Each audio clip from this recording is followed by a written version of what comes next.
Hi, everyone. Welcome to the Mental Disorder Podcast. I'm Jonah Davids, and my guest today is William J. Fleming.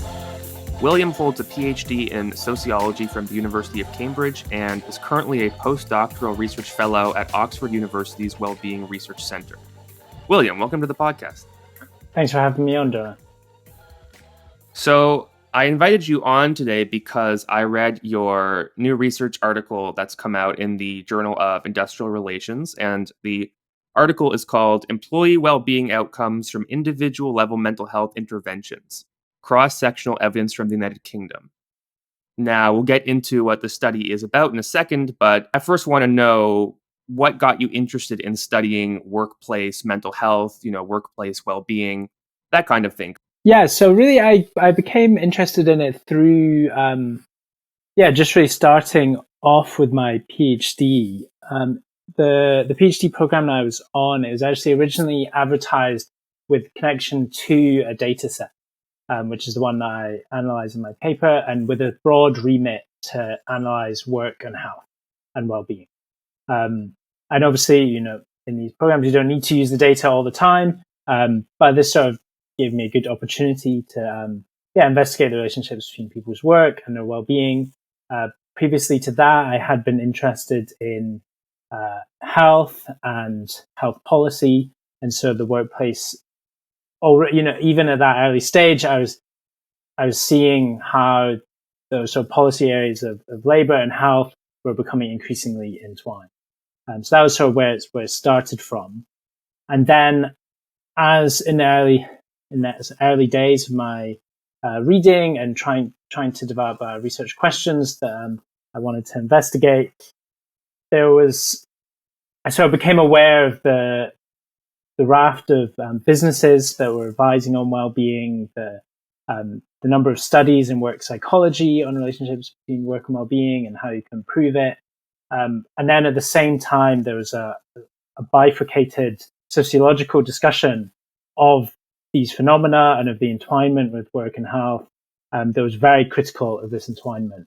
And so I was partly just seeing a growing sphere, a growing space where people were doing lots of research and with potential for a lot of policy impact and improving people's working lives. But then the other, and combined with the opportunity of this data that I was given through the PhD funding, and then also sort of inspired by these critical discussions in sociology, which I was finding very compelling, and then quite frustrated by this bifurcation between these two fields studying the same phenomena, which didn't interact at all, which were using completely different methodologies, different epistemologies, just completely different political bases. And so that was really how I became interested, and that's where in the paper that I recently published and in all my research, I'm trying to pull together and straddle these two subfields really of work and well-being.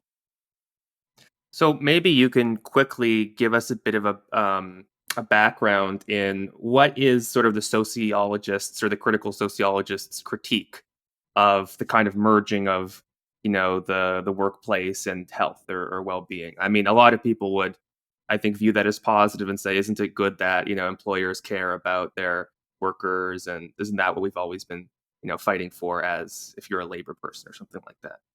Yeah, I think that the primary cynical perspective on it is that well-being narratives and policies are applied for essentially covert social control of workers. So the sociology of work since the 70s has been primarily concerned with consent and coercion at work.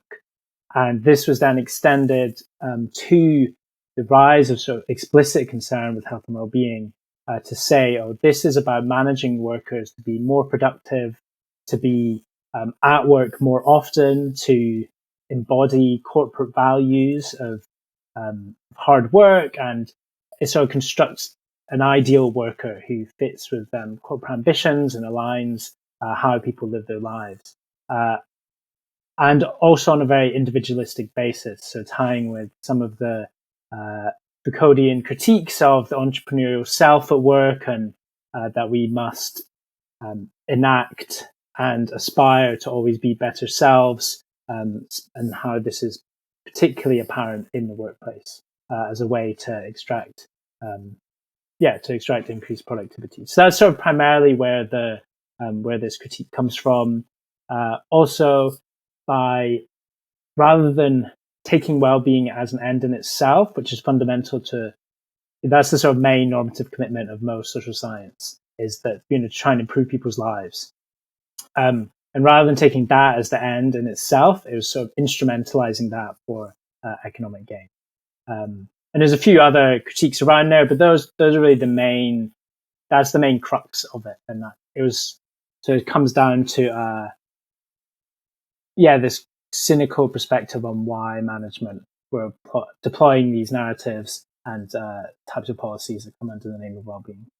So maybe then we can go a bit into the history. When do these kinds of mental health in the workplace programs or well-being initiatives in the workplace, when do these become a thing, and sort of what inspires their development? I think it really goes back quite a while to the early days of industrial capitalism in England, with the British Quakers and their management models.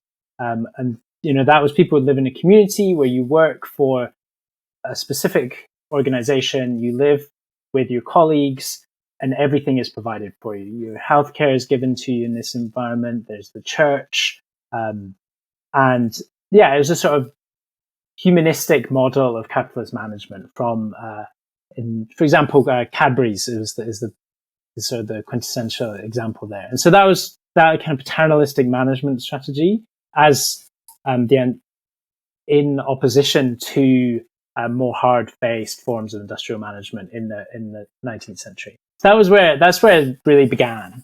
And then you can sort of fast forward a little bit, and around the early 20th century, there's some great studies of some of the management techniques for factories in England. There's one in particular of a matchmaking factory where it was I think it was the 1910s, and it's an all female workforce. And within that factory, there's a superintendent whose job is to manage the health of the workforce. And there's access to all your meals in there. There's dentistry, there's healthcare. The superintendent would visit your house if you weren't at work to check on your welfare. And so already you can see some of these ideas which are popular in contemporary corporate wellness programs were already implemented in proto forms over 100 years ago. Then it gets a bit messier. In the US, a lot of wellness has been tied in with employer-sponsored health insurance, which really emerged in, I guess, I'm not great on my history, but sort of around the breakdown of the New Deal and the emergence of collective bargaining to achieve health insurance on an employer-employee relations perspective rather than publicly provided, for example, in the UK. Instead, that insurance model over decades, insurance companies and employers try and optimize that model and make it more and more cost efficient. So you get a lot of preventative care, and health promotion gets so wrapped up into those, the incentives there. But then there's also more intellectual history of it regarding management, the dominant management schools. So from Taylorist scientific management, trying to think, how can we optimize how work is done, then through the beginning of the Harvard Business School and the sort of human relations movement and more towards humanistic management practices, then also through the emergence of the stress paradigm to understand people's reactions to their environment. So then there's kind of the epistemic aspect too, which is all the management schools and how they think, how should people be organized, how should people be managed, and with explicit humanistic ideals, but with the intent of maximizing output for the sort of good of society. So it's tied in with that. And then as you get towards the end of the 20th century, there was a big emergence of the health promotion movement. Lots of NGOs were involved in that. So, the World Health Organization, the UN, and that was really about trying to shift healthcare to more preventative models about, well-being as well as ill-being and treating illness. So as the more public health space, and that fused with these more humanistic management approaches, And that's when you see the formulation of modern wellness programs, especially in the US with the employer insurance model. In the UK, where I'm based and where I do where most of my research is based, there was quite a seminal policy paper came out in 2008, which was really setting the stall for thinking about work and health as a combined policy priority and a combined policy area. And within that, there was recommendations and incentives for businesses to invest in the health and well-being of the workers. Claims of the business case, there'd be a great return on investment in terms of reduction in absenteeism, presenteeism, productivity. And also with that comes a lot of research funding. And so then you get a lot of creation of academic evidence to support best practice. And this gradually filters into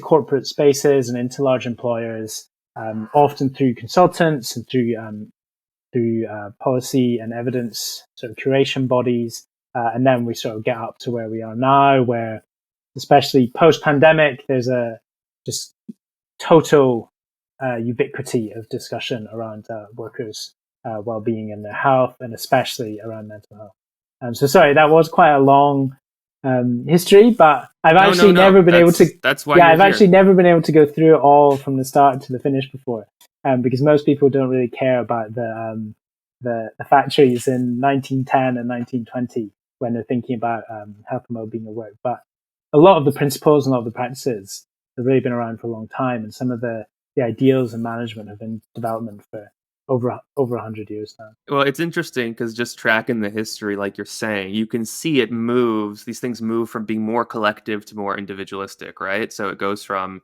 the company is like your father taking care of, your most basic kind of needs to where we're at today, where it's more like we're going to give you these micro interventions to target like your specific pinpoints that you specifically need. And that might be different than what your coworker, next to you needs, right? I think you're right about the individualization of the process, and a lot of critical perspectives sort of see employer action on well-being as emblematic of neoliberal modes of management and the responsibilization of health within individuals rather than as state or public responsibilities. So it's definitely tied with that. The idea that the strategies are tailored to individual and their specific needs, that sort of appears to be happening, but then you often see off-the-shelf type interventions such as CBT, which is highly standardized, or mindfulness programs which run through digital apps. So it's very standardized again. So it's individualistic, but also standardized. And in some ways, it homogenizes experience at the same time as individualizing.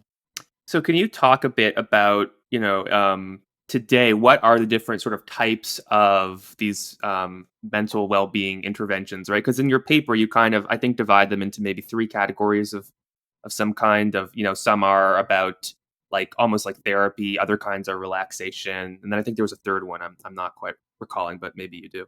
Yeah, so it is quite important to distinguish between the different types of practices.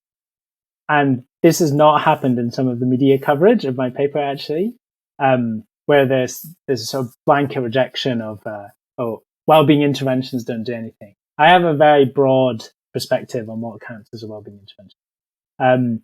It's maybe helpful to think of, first of all, the level at which something is an intervention. So the main distinction is between individual and organizational.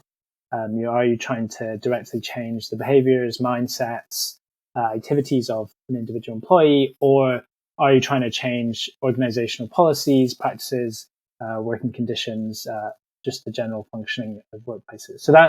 But then you could also maybe look at team or group level interventions around, especially with more project-based organizations. That's another level you could consider it. Or even a higher public policy level intervention, for example, a right to disconnect. That would be a sort of top-down level. So for now, let's talk just about the individual level ones, and then towards the end of the conversation, we'll move to some of the higher level ones that you don't analyze in the paper, but you do sort of reference at the end. Yeah, so when it comes to individual level interventions, I tend to break it down into those that are universal and promotional. So they will improve the mental health of all workers, and anyone can find benefit. And these are the types of programs I've evaluated in my paper. So they can teach personal mood management skills or time management skills. It's about developing individuals' psychological resources, such as coping mechanisms, that kind of thing. And so that's what I've been evaluating. Then the other stream of intervention is more therapeutic or ameliorative. So that might be counseling that's offered through your workplace, or even more advanced psychiatric care, or therapy and this type of initiative. And so these are very distinct types of practices, which have to be evaluated in different ways, and the motivations, the why they're offered, and the effects are going to be very different. And it's those promotional ones are the ones I've been mostly focusing on. So let's talk a bit about the motivations. Obviously, there's a big history to it, but in 2024, why are companies offering, workplace mental health interventions, whether that's like therapy or whether that's a mindfulness class, or even there's a lot to do now with apps and things like that. Um, and also, productivity improvement stuff like coaching, right? Which is perhaps self-explanatory why they might offer that. But in their own words, how do businesses justify these decisions? Well, I actually have another paper which might not ever see the light of day, but that specifically looks at what managers state as their reasons for why they invest in health and well-being. That's it's more broad than just mental health, but it all comes under the same umbrella. And within that, there are quite a few reasons why you could theorize why they might. And it might be, around productivity. It might be about recruitment and retention. It might be about corporate image. It might be based off of regulation from governments, or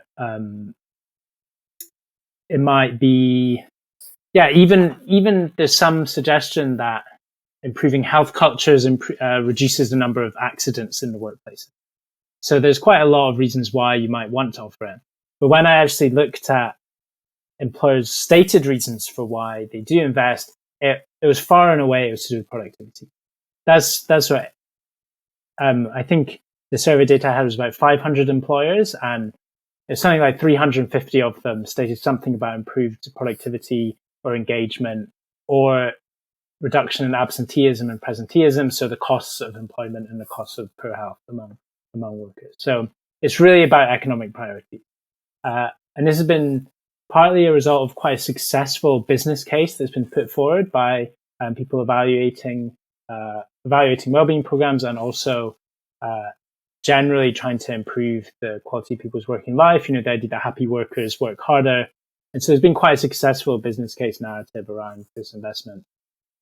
Surprisingly, recruitment and retention wasn't one of the popular reasons why employers offer various wellbeing initiatives, which I think as job perks, as job benefits, that's the most promise for a lot of the more low-key wellness ideas. Apps, or in sort of more physical health domain, gym memberships, cycle to work schemes. These sort of low-key, maybe low-hanging fruit health and well-being interventions, they're nice job perks.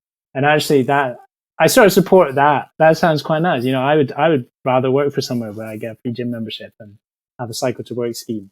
But yeah, it's not high. Recruitment and retention is not high among the reasons why people stay. Well, that is expected, and I think in terms of this business case, right? I mean, I haven't looked that much into this, but like I've read, a lot of management consulting firms and things will put out papers about this, and they do like the ROI on workplace mental health initiatives and stuff. And I've looked at some of them. The numbers seem kind of a bit sketchy. Of like, if you really dig into it, it's like, well, based on the study we did of like 4 companies, of which one dropped out, it seems like we're after 4 years you get like an ROI or something that's pretty decent. And I'm open to the idea that there could be something in there, but it often seems to be more like, more like this is a case being made of, oh, we should all be doing this. It's going to save money. versus this is something that empirically we really know like works well and worked well to save money even. Yeah, I would definitely agree with all of your points there. Actually, the research around ROI numbers is very sketchy. And if you go and find the working paper version of my paper, I do spend an inordinate amount of time critiquing one of the main documents that puts out an ROI number on these interventions. It, I took it out after some harsh peer review, but if you're interested in just how fuzzy a lot of these numbers are, you can go and check it out. I think often it'll come in the guise of systematic review and meta-analyses, and then you start digging down, and it comes down to one or two papers which were and the study was conducted 20 years ago with an insurance company, with a company who pays for the insurance company, and and then it'll be very different types of practices that are actually being evaluated, and then it all gets mashed in together, and you get £4 for every £1 spent on mental health. And so there is a research quality issue there, definitely. In terms of the reasons for the prevalence of this business case, I am a bit more sympathetic to why there's such promotion of this.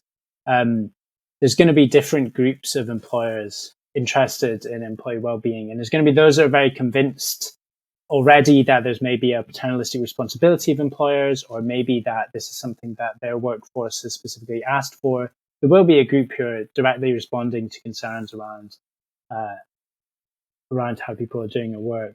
And then there'll be those who are swayed by arguments of evidence and of sort of policy pressure, and maybe from consultants. And then there's going to be another group that think it's all of a waste of time. They're just there to employ people and get the job done and make money. And that last group is going to be tough to convince. So there's a strategic element to this business case as well that I am a bit more sympathetic to when it comes to more hard-nosed companies.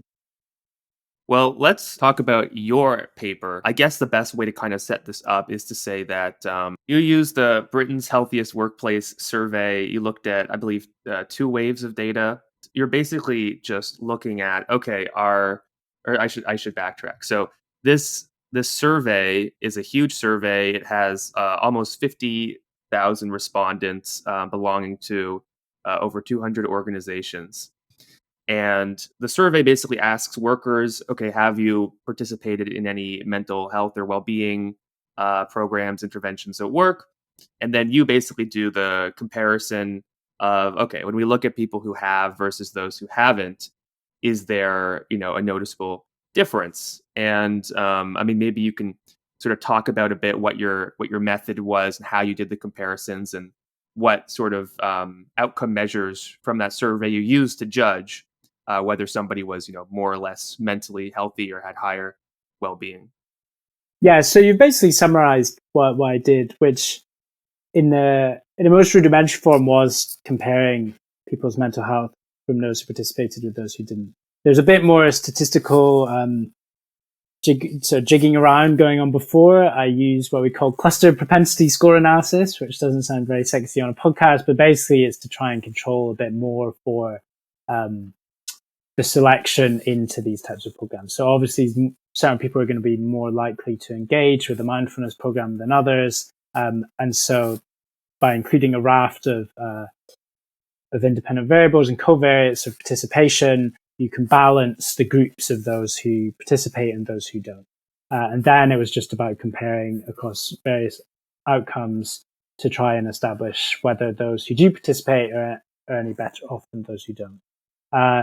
For causal inference bust, that's not going to fly, because you're not really drilling down into where the effect is coming, where a potential effect would come from. But as a high level overview and analysis with hundreds of different companies and so many employees and lots of different interventions, it's a useful way to try and evaluate this question. And so I looked quite a lot of different outcomes for whether it would have any benefit. Some of the more established work well-being metrics, so job satisfaction, also some established psychometric scales. So the Short, Warwick, Edinburgh mental well-being scale. There's TRECT, burnout scale or work engagement scale, depends who uses it, what they call it. Then there's a depression scale. And I also looked at more subjective perceptions of the work environment. So things like time pressures and management support as more indirect outcomes. And I say indirect because the stated aim of these mental health programs is that it improves your mental health. So that was where I first of all wanted to evaluate, and then actually looking at some of these more indirect outcomes, some slightly different results come out as well. But I should say overall the key finding was that those who participate are no better off than those who don't. And there's been a huge reception to this key finding that seems to have tapped into some wider sentiment around these programs. They got written about in the New York Times, which is really big. I think so. I have here some of the graphs from the study, which obviously listeners can't see, but but I'll link to my write up where I show some of them. And yeah, it's not just what I like about the study a lot is it's not like you just had one or two outcome measures that you looked at, but I think at least like 12. And it really runs the range from life satisfaction to job satisfaction to mental health to engagement, stress levels and feelings of belonging and being on a team and all these things. And so you get a really robust sense of how meant these things are, in that they're not moving the needle on really any of these measures. The one exception that you did find, I believe, was volunteering, where if you're volunteering through your workplace, then there were some sort of mild to modest benefits to some of these things. But I think that was basically it, right? In terms of like anything that clearly was moving the needle. Yeah, definitely. Yeah, definitely. Volunteering was the one that came out with a fairly resounding positive effect, or positive estimate, I should say. The volunteering result is quite interesting. It does concur with previous studies who have looked at employer-sponsored volunteering opportunities, and it seems to make sense that if you get to take time out of work to go and do something with probably a bit more social meaning, maybe it's helping in the community, maybe it's pro bono work, that would probably boost how you're feeling at work. And often these kind of schemes are more sociable. You might develop new skills. So I think it does make sense and does concur with previous studies. I'm not that interested in it as a result, though. I think when we're talking about workers' mental health, it's about how can you improve people's experiences of work. And by offering a volunteering program, you're not engaging with how work is done and working practices. It just exports it outside the workplace by maybe setting some time aside for some other purpose. And when I first shared this research a couple of years ago, there was much more interest in that finding. Perhaps because everybody's used to focusing on positive results, and then this time when it's sort of come out now, properly published, there's been less interest in that as a result, but people have still latched onto it as something very promising.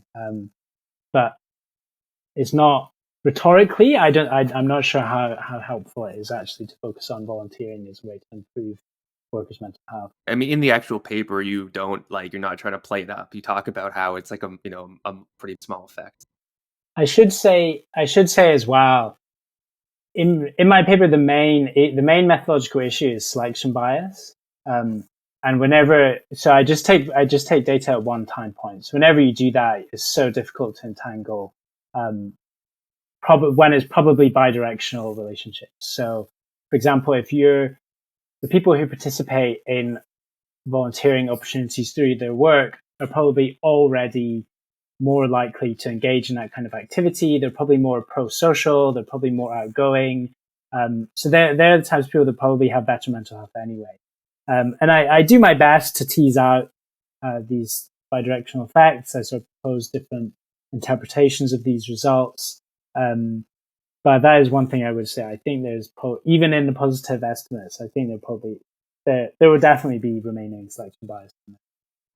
Well, one thing, or I should say another thing that I don't think you touch on this in the paper, but that is probably very important is like, say, the number of friends you have at work, right? Or the relationship you have with your um, coworkers or your boss or something like that, right? Like if you if you go to a job and there's people there you like, I'm sure that's great for your mental health compared to one where you either don't like the people or there are no people. I mean, I have a lot of friends who are, um, as I do, working from home, and except like I mostly work for myself, and they're working for some big corporation or something, and they like don't really know anybody because they got hired during the pandemic or just after.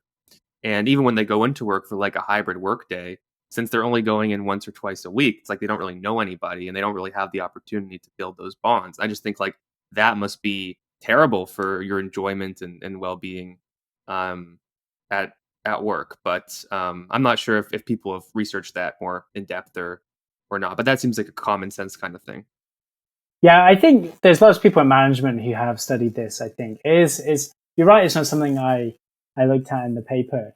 Um, the thing that you've missed, I think, is the sense of solidarity that comes with working with other people.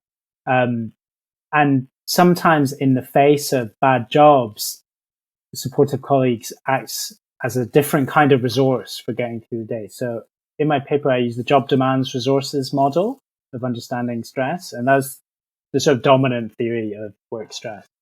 The idea that how you feel is to do with an imbalance between the demands that are put on you and the resources that you have in order to cope with those demands. And one of the resources you can have is colleague support. And that might be from a manager, it might be from people on the same level doing the same jobs, it might be a friend that you just happen to have lunch with sometimes, and that actually counts as a social resource and can support you to deal with work. And I even think back to when I've done minimum wage jobs in hospitality, and as the shift is you're getting absolutely slammed, but you're there with your friends and you're kind of having a good time, and yeah, the sense of camaraderie to getting through those tough days. So I think you're definitely right. Your paper has basically, just come out or been officially released, and it has been getting, like I said, a good reception. And I'm curious, sort of, how you think it's changing, people's minds about this topic. Because, like, so if I'm an employer, um, and someone, a consultant or something had come to me a long time ago and said to me, like, okay, you want your employees to be more productive, you want to save money, or have a good return on investment, etc. These mental health programs that we could bring in, not only will they make your employers happier, healthier, etc., but you're also going to earn more money in the long run. Now that sounds like a great investment, right? A great thing. Once you and then there's going to be some people who are more like on the left or the critical left, who are basically going to say even if it works, it's bad, right? They're going to say like even if it actually makes you happier and healthier, um, it's still in fact the benefit of it is a form of social control. And so in some sense, like the more it works, the more you're hooked, and the more we don't want your employer to make those decisions. But you're coming out here and basically saying, um, not only am I, William J. Fleming, uncomfortable with this kind of dynamic, but actually it just doesn't work. And so I'm just wondering, like, how you think people have reacted to that so far, and whether that's causing, or how you might imagine that would cause people to sort of, rethink their spending on workplace mental health and well-being. Yeah, the reception to the paper has been pretty incredible, considering who I am. Although yeah, I'm at Oxford, so there's a lot of institutional cred comes with that. Um, I've just finished my PhD. It's my first proper peer reviewed paper, um, and it's just every single major newspaper, every single English speaking major newspaper has picked up on it. Well, the centrist and liberal and left ones have anyway. None of the right wing newspapers have. Um, and but it went viral on TikTok, and LinkedIn for me has been a no-go without reading my own name in somebody else's post with emoji bullet points and all of this type of LinkedIn activity that people do. The reception has been a bit overwhelming almost. But I think it's sort of tapped into a wider public sentiment around um, a lot of mental health policy in and outside of work. I think there's just been a growing sentiment of lip service within, especially within organizations, that perhaps, yeah, cynically an employer can offer a mindfulness initiative and then hold their hands up saying, "Oh, we're doing our bit to try and look out for people's mental health."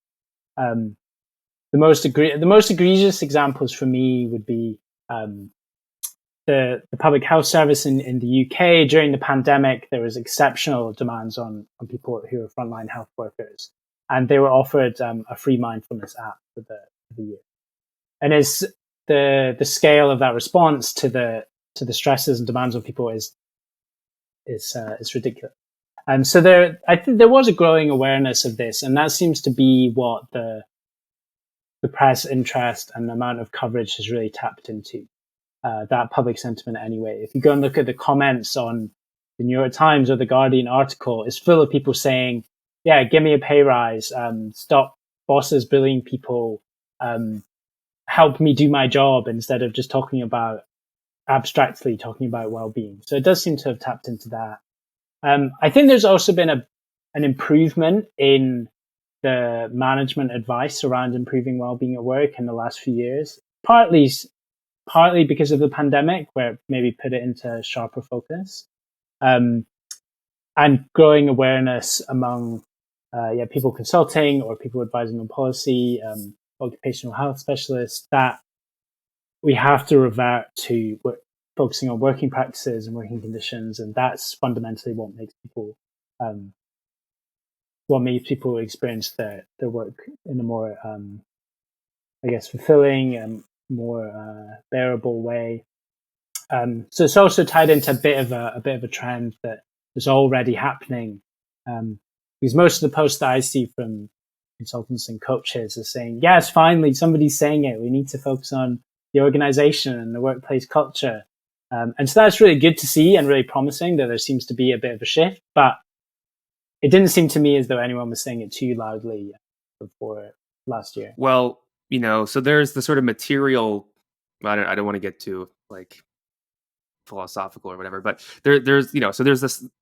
We can if you want. Well, I don't even know if I'm using the term right, but I was gonna say, if you think about like materialism versus idealism, right? Like there's people who are really concerned about just, okay, we want to make money, we have people we need to make feel good as bodies, and like, so this is gonna be a good investment for that. We're gonna get more money, we're gonna have more, biocontrol or whatever over those people, and we can feel good about it because we're also benefiting them. So that might be one side of the equation. But I also think there's a much more idealistic side that I personally don't think we've really gotten over. Even I don't know if we'll get over it even with the help of your paper, which is to say, like, when people, I'm sure people might read your paper and say, "Oh yeah, that workplace mental health stuff, it was just totally, bullshit. They didn't really care about me," right? But I don't think there's that many people who become disenthused or disenchanted with the idea that there could be some program or some intervention or something that really does, is a game changer. And I think it's just because I think people really like this idea of almost like word magic of like, okay, if we could just find the right, it's like Jesse Singal has a book got over there called the Quick Fix, right? Like we could just find the right program, the right intervention, the right message, the right combination of words or of trainings or whatever it might be.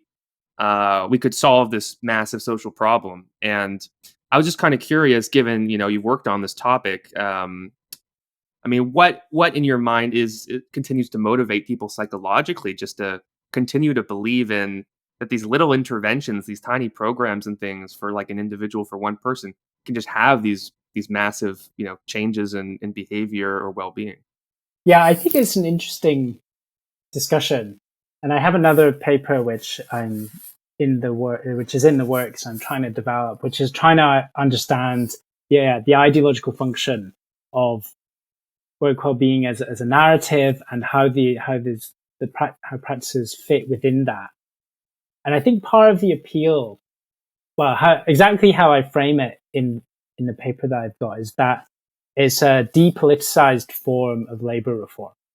So the idea is that you can improve people's experience with work, but in the least political way possible. And So that avoids all contestation, it avoids all collectivization. Trade unions are completely absent from these discussions. There's an avoidance of any regulation and a reliance on corporate voluntarism. If you look at the biggest groups who advocate for work well-being, is corporate forums with large organizations who have explicit paternalistic concerns for the well-being of their workers and also economic concerns around working harder. And they're the ones that are leading the charge here. And so it's about, I think, sincere attempts to improve people's experiences of work, but in ways which don't fundamentally alter labor relations. And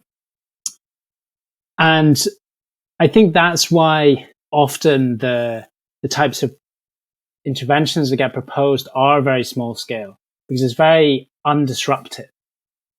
It's easy to offer an app or a well-being seminar series that is, a couple of hours 1 week, because it doesn't disrupt any of the material foundations of what's going on at work, and it doesn't rely on any external body to moderate it or to regulate it.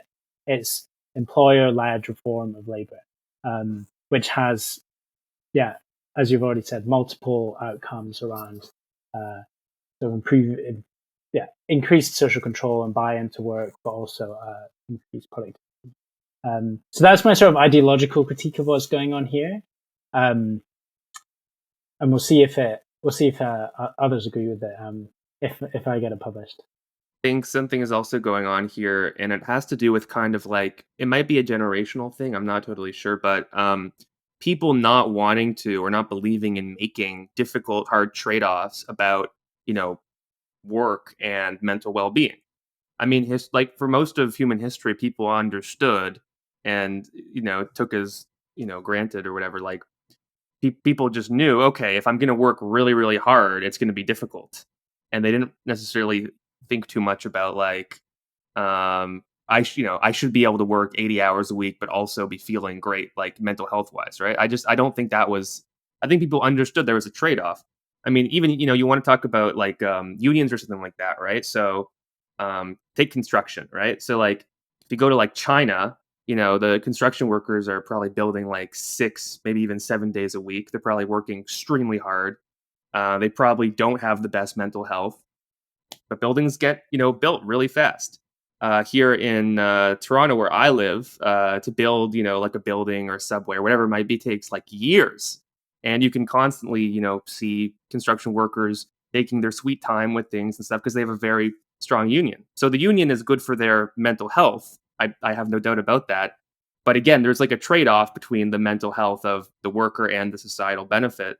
And so whether it's like somebody who's a consultant who's working like 80 hours a week and still wants to feel mentally super strong, or it's we're talking about for public unions and things like their level of work hours to well-being ratio. I don't know if there's even a thing like that, but I feel like we don't even want to talk about those tough trade-offs, which we should be able to talk about, because like if I'm an employer and I want to have a company where everybody works 80 hours a week, I should be able to just say that and but not have to expect that I also have to then make sure everybody feels like totally fine. But by the same token, if I'm an employee, I should know that like, or at least I should have the common, maybe it's not common sense anymore, but I should realize that if I take that job, I'm not going to be totally mentally healthy all the time. So I just kind of feel like the conversation around these things is sort of the mental health, workplace well-being language kind of obscures that there are some jobs that are really, really, taxing and difficult, and your mental health is going to be a trade-off of taking that job. Yeah, I think there's definitely two phenomena that you're talking about there. The first one around people's expectations, I would sort of intuitively agree with you about this idea of trade-offs. I think if I was to go, now, I've got done my PhD at Cambridge and I've got data science skills. Realistically, I could go and get a job for a big corporate consultancy firm and get, a huge salary. And the trade-off that you make is that you get the big salary. It allows you to have a certain standard of living, but you're going to get crushed with work demands. But that's something you basically sign up for. And maybe that is being obscured a little bit. I'm less concerned about about those people because their standard of living, unless in other than in severe cases where people have uh, severe burnout or mental health crises, yeah, people do sign up for it, and but their material quality of life will be pretty good for it. The more worrying end of that pole is perhaps where the ground on which a personal compromise was made has been shifted.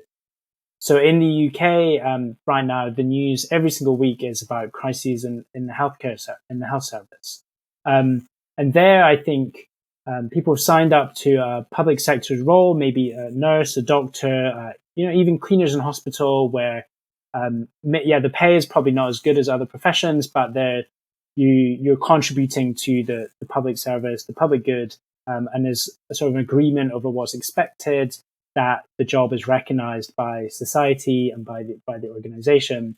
But the grounds on which that compromise have been shifted because there's not enough staff, so suddenly the demands are much higher. There's been underfunding in specific aspects of care, especially mental health care. And so suddenly the demands are increasing. And so actually the compromise that was made isn't being met from the employer side. So I think that's sort of my impression there. And so sometimes I'm a bit cynical like yourself, but then other times I'm very sympathetic to where the compromise isn't being met. No, I like that example. I like that example because it's like, yeah, if you signed up to be a nurse and then suddenly it's, twice or three or four times as difficult and taxing and you have to work longer hours, there's less support, and then all you're offered is, like you talked about, right, a mindfulness app or something like that, right? Yeah, that's not like you entered willingly into the situation being like, okay, this is what I'm expecting as the trade-off. Yeah, exactly. And then the other point I think you're making about is more of a trade-off between sort of individual and society. So maybe you use the example of construction workers in China, where the work is excruciatingly hard. The hours are, from Western standards, are horrendous, 6-7 days a week, 12-hour days. And so I think what's going on there is a bit of a trade-off between the individual well-being and then the benefit to society. So the amount of the economic growth of China shows has paid off. The amount of people who've been lifted out of poverty, the quality of healthcare and education is far, far superior to how it was in decades. But lots of people have really suffered to get to that position. And so actually there, I think it's more of a trade-off between a sort of individualistic idea of well-being and more of a sort of societal one, which speaks to more. There are different philosophical models for what we mean by well-being. And some are very hedonic, and it's about your well-being and what you feel about your life. Whereas others is maybe more objective, and is this a life worth living? Is this a good life? And there are different ways to get to a high level of both of those forms. Yeah, and I think too, like, I feel like in some case, or in some sense, China under Xi Jinping has been trying to backtrack a bit and kind of realizing, like, okay, now that we're doing better, we need to care more about like economic inequality, or the birth rate is obviously like the biggest issue for them and things like that. And but they've kind of set themselves up, and it's like, nope, I don't think it's a fault of their own. I mean, other countries have done the same thing of just like, our culture is so oriented on growth and on working hard that nobody really wants to, like, keep going or have more kids or get into that more kind of middle class lifestyle, because they don't really feel like they can. Like, how can you know, do that when you just have to work all the time? And not only that, but then there's social expectations and all these things. And, Korea and, Japan to a lesser extent has similar issues. So yeah, it's not like where you put where the line should be on individual versus collective well-being and stuff can be very misleading. It can change over time, and it's not always obvious. Um, well, let me kind of ask you this question. So, what do you sort of see then as the future of, workplace mental health, workplace well-being at this point? Because you've said, okay, consultants are starting to come around to this idea of like maybe it's more about organizational change, or some people would say it's more about labor change or whatever it might be. But what kind of things do you think in the future might emerge that potentially could actually make a bigger difference to the well-being of employees? Yeah, I think the first step is what we spoke about probably at the beginning, which is really trying to divide more therapeutic strategies from more promotional strategies. So when somebody is maybe struggling with depression or some other form of mental illness, and that's perhaps the only way that they're able to get access. Um, and then when there's strategies to try and improve how the whole workforce is feeling and how they're all doing their work. So I think that will probably be, well, I hope that is going to be the first distinction that should be very clear, and which is not always. Um, in the medium term, I think there will be, and already we can see that there's a shift towards thinking about improving job quality. Job quality is the main framework that industrial relations scholars use and the International Labour Organization use. And the idea is that you improve people's life by improving the quality of jobs. And I think there will be a shift towards, again, another shift towards improving work. And this is basically why I argue in my paper as well, that we need to focus on working practices. And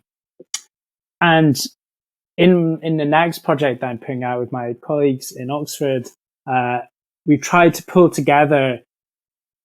We've done a systematic review with the idea of pulling together everything that's out there on how to improve work, and not just trying to treat individuals in isolation.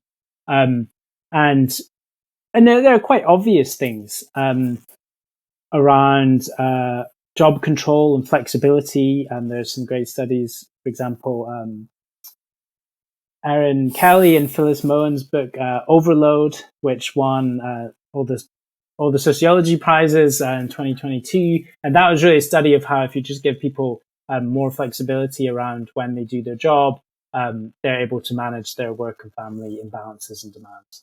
So schedule control, also including employee voice and decision making. So this could be quite small decisions over, how are we going to do this task, but it could be more around policies. And that's actually quite a political intervention as well.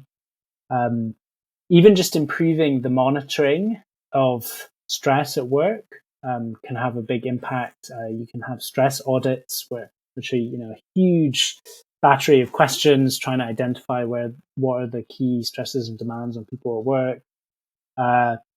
Promoting, I won't read it like a list, but we've really tried to put together everything that we can find that's already been published on how to improve people's experience of work and how they do their job, rather than just targeting, let's make everybody happy. We think, how do we improve people's control at work, their autonomy at work, their learning opportunities at work, the management support mechanisms. How do you improve that? And if you improve that, then you actually improve how people feel. And so that's sort of where I see the medium term going, and the general consensus from a lot of the discussion in the last month since my article came out, that does seem to be where it's pointing towards. And there are some fairly big, I guess, publicly backed schemes around this. So in the US, there's Total Worker Health, which is taking a more occupational health approach. So I'm actually now much more optimistic about the future than I was before my paper actually got published, which is very good. That's pretty great. It's awesome to have something put out there, and then you're seeing returns on that. One thing that I've kind of wondered about is whether a lot of people feeling less motivated or unhappy or even sort of depressed at work. Sometimes I wonder if increasingly it just has to do with the kind of jobs and stuff that people are doing, where um I don't know. I often meet people who just they don't really feel like their job matters at all, and maybe in some sense that has to do with people are more narcissistic now, and so we care more about like what am I really making a difference with my job or something. But I think people are less kind of fulfilled or content by the idea of, yeah, I'm just putting one little brick in the wall, and they increasingly see that as kind of mundane, meaningless task, even if the wall is, important. Well, I guess that's the bullshit jobs thesis, Kind isn't of, it? yeah. From Yeah. David Graeber, which is quite controversial. My PhD supervisor actually published the debunk of bullshit jobs. Um, I think I've read that. So the debunk basically says that if you actually look at people who we would believe to have bullshit jobs, so somebody who's like an administrator or something, they actually often have the highest levels of meaning. yeah, And and it's sort of the people who are, doing the jobs that we might think matter the most, like being a nurse or something like that, are the ones getting burned out and something like that, right? yeah, that's exactly. Yeah, they look at survey evidence and um, they find actually that it's a very small proportion of people who really when they're asked about it in social surveys, so quite a formal um, response environment. Very few people say that their job is meaningless, even if maybe when they're hanging out with their friends on a Friday night, they they're a bit sick of it. But in general, I it's something like 5% in most European countries. I think they say the job is meaningless, and often that's in poor quality jobs, where it's low pay and you have really low job control. Um, Hmm. but then you maybe missed it. Then there was a sort of a bit of a debunk of the debunk as well, which specifically looked at American workers.